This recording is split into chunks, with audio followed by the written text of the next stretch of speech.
আমার জীবনের সবচাইতে বড় ইচ্ছাগুলোর একটি ছিল শহীদ আল্লামা দেলোয়ার হোসেন সাঈদী সাহেব আবার তিনি বেরিয়ে আসবেন, তার ওই দারাজ কণ্ঠে কোরআনে কারিমের তাফসীর শুনব।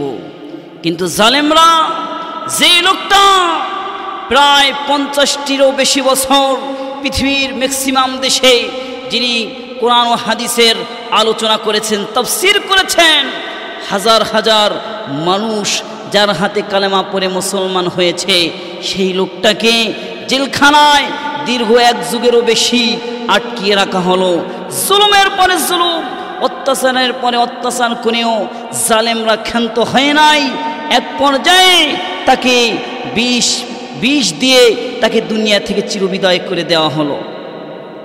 কিন্তু একটি বিষয় আমি ভেবে চিনতে দেখলাম, গবেষণা করে দেখলাম, আমার রাসূল সাল্লাল্লাহু আলাইহি ওয়াসাল্লামের মৃত্যুর সাথে আমাদের শহীদ আল্লামা দেলোয়ার হোসেন সাঈদীর মৃত্যুটা অনেকটাই মিলে যায়। আমার ভাইরা, আমার রাসূল সাল্লাল্লাহু আলাইহি ওয়াসাল্লাম আল্লাহ তাআলা রব্বুল আলামিনের কাছে দোয়া করতেন, আয় আল্লাহ তাআলা, মৃত্যু তো একদিন দিবারে মালিক, যেই দিন আমাকে মৃত্যু দিবা আমাকে শহীদি মৃত্যু দিও।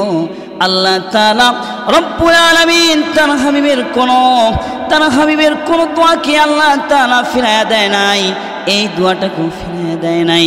খাইবারের যুদ্ধে আল্লাহর রাসূল সাল্লাল্লাহু আলাইহি ওয়াসাল্লামকে যে মহিলা বিষ মিশ্রিত খাবার দিয়েছিল, আমার রাসূল সাল্লাল্লাহু আলাইহি ওয়াসাল্লাম মুখে দিয়ে খাবারটাকে ফেলে দিয়েছিল। কিন্তু খাবারের যে বিষের যে ক্রিয়া লালা মুবারকের সাথে একটু পেটে চলে যাওয়ার কারণে আমার রাসূল সাল্লাল্লাহু আলাইহি ওয়াসাল্লাম যখন মৃত্যুবরণ করলেন, তার আগে আমার আম্মা জান আয়েশা রাদিয়াল্লাহু তাআলা আনহাকে ডেকে বললেন, আয়েশা রে, আমাকে যে বিষ মিশ্রিত খাবার দেওয়া হয়েছিল সেই বিষের ক্রিয়া আমি উপলব্ধি করছি। আমার ভাইরা, আমি দেখতে পেলাম আমাদের শহীদ আল্লামা দেলোয়ার হোসেন সাঈদীকে এই জালেমরা এত অত্যাচার করার পরেও তাকে যখন এরকমভাবে মারতে পারল না, এক পর্যায়ে তাকে এই বিষ মিশায়া ইনজেকশনের মাধ্যমে তাকে দুনিয়া থেকে শহীদ করে দেওয়া হয়েছে। আমাদের আল্লামাকেও আমরা দেখেছি যতটা দোয়া তিনি করেছেন, আল্লাহর কাছে সব সময় বলেছেন, আয় আল্লাহ তাআলা, মৃত্যু যখন দিবা আমাকে তুমি শহীদি মৃত্যু দিও। আমাদের আল্লামাকে আল্লাহ তাআলা শহীদি মৃত্যু দিয়েছেন। শহীদি মৃত্যুর লাভ আছে না নাই? আছে। আল্লাহ তাআলা রব্বুল আলামিন কোরআনে কারিমের ভিতরে বলেন, ওয়ালা তাকুলু লিমান ইউকতালু ফি সাবিলিল্লাহি আমওয়াত বাল আহইয়াউ ওয়ালাকিন লা তাশউরুন।